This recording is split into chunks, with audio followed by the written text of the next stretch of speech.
ayaw mong magsisi sa bandang huli na bakit hindi ko ginawa to. Tapos makikita ko yung grupo ko nasa isang stage, ginagawa nila yung reunion concert. Makita ko siya, sobrang natuwa. Ang dami kong nilapit ng producers para mag-produce nito. Walang may gusto mag-produce. Bakit dancer lang? Kayo gumigiling lang kayo sa TV. Dancer lang ka. Wala akong pakialam sa inyo kung dancer ako. Stop mo na yan. Kasi wala naman nangyayari. Para sa kanila, kasi ito yung passion ko. Hindi ako matatapos ng eto lang. Alam mo, may legacy kong naiwan, pero wala. Ito yung nagbago ng buhay natin. Itong grupo ko.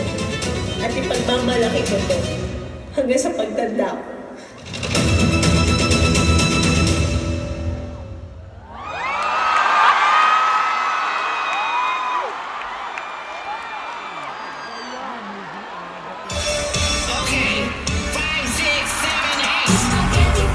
Yun yung panlaban mo. Saka talagang pinaghandaan namin yun eh.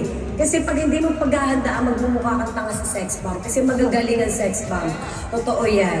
Saka dati kasi talagang kahit anong pagawa mo sa girls, gagawin eh. Kahit na may scaffolding, kahit na gano'ng kataas yung pag sinabing, oli ka na.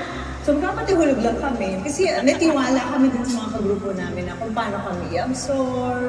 Yung lakas ng loob, lalo na naka-showdown natin ang ABB.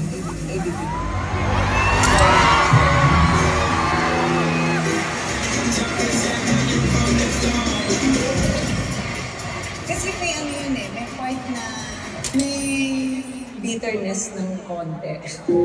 Kasi yun yung nawala na kasi kami sa Itbulaga. Hindi naman namin kasalanan eh. Yun yung sinasabi namin sa sarili namin. Hindi namin kasalanan na mag-away-away yung mga boss namin. Masakit ang mga magkakaibigan na after ng showdown.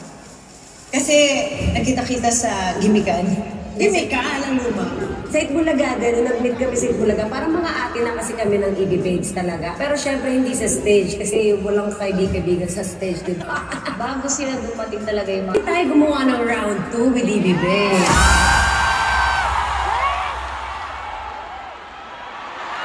Hindi ko kailangan manghiram ng kung ano-ano sa ibang tao. Iniisip ko lagi is, pag sumahod ako, bibigay ko sa kita ko, gusto kong bumaya. So yung feeling na yun na parang kaya ko palang tumulong sa age na yun. Yung pagiging sex bomb ko, number 1, nakatulong ako sa pamilya ko. Number 2, ang laki ng personal development actually. Sa confidence ko, ang dami kong na-explore na, ang dami pala akong talent sa pagsasayaw, may talent pala ako sa pag-arte na, ang dami kong discover sa sarili ko. Pa yun, kaya pala namin umarte. Kasi nung nagbubulaga ako, parang yung mga ganun-ganun lang na, yung mga segment natin, doon lang kami umaarte. Pero nung nagkaroon ng Day 17, ayan, natuto ako umarte. Pero habang tumatagal yung Day 17, yun na yung parang naging training ground namin. During show, yun yung time na na-hospital yung mom ko. So, syempre the show must go on. So, hindi ko siya na-visit kasi may trabaho. So, namatay siya nang hindi ko siya nakita because of work. So, pag nire-reminisce, may part sa puso ko na parang, dapat di na lang ako nagtrabaho. Siguro kung hindi ako nag-sex bomb, nasa hospital ako ngayon. Siguro kung hindi ako nag-work, kasama ko yung mama ko. Pero pag ngayon naiisip ko na, siguro ito talaga yung...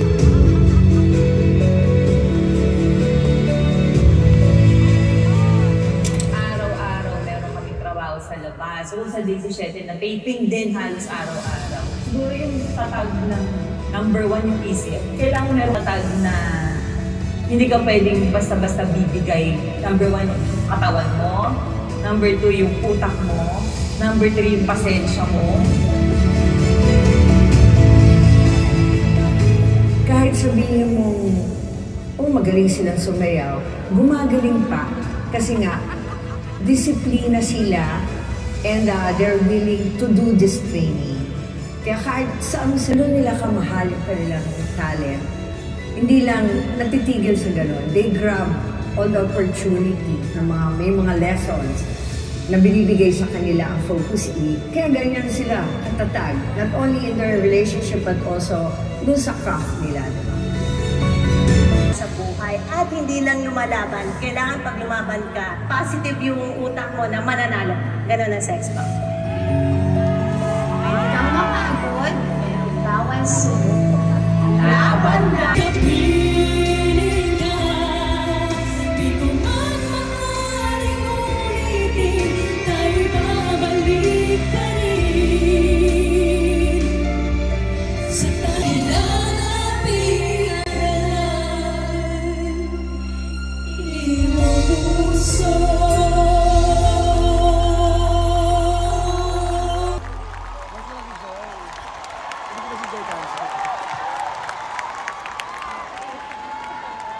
High support ng Itbulaga, tapos support ng mga kanta na ginawa ni Pare Joey para sa kanila at pumasok sa radio, pumasok sa iba-ibang sangay ng industriya. Kaya yun, nakadagdag. Kahit saan tayo mag-perform. Yes, nandun sila, mas nauuna pa sila sa amin. Noong high school po, kapag kami mga mall tour po sila, malapit sa amin, uma-absent po talaga ako noon. Tapos lagi ako una sa pila noon. Inaayos pa lang yung stage, so lahat ng mall tour. Sobrang loyal nila. Hanggang ngayon, nagbe-message pa rin sila sa amin dahil nga meron ng internet, social media, mas reachable lang, so dali na kaming makausap. So, natutuwa ako kasi naging inspirasyon din po ako dati ng sex bomb nung hindi pa ako sex bomb.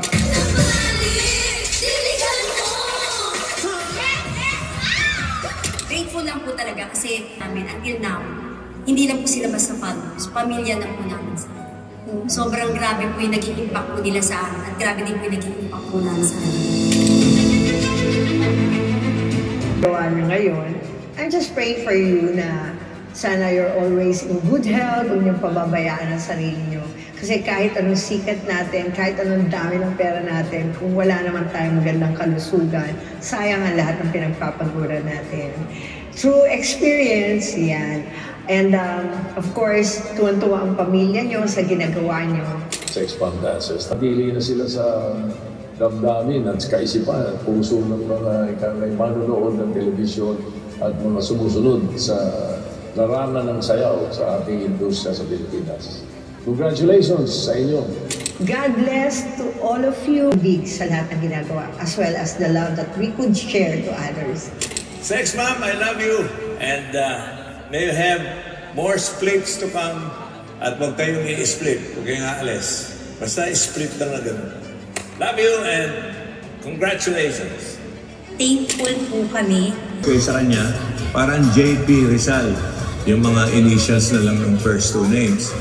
Pititing. Pititing. Ayokong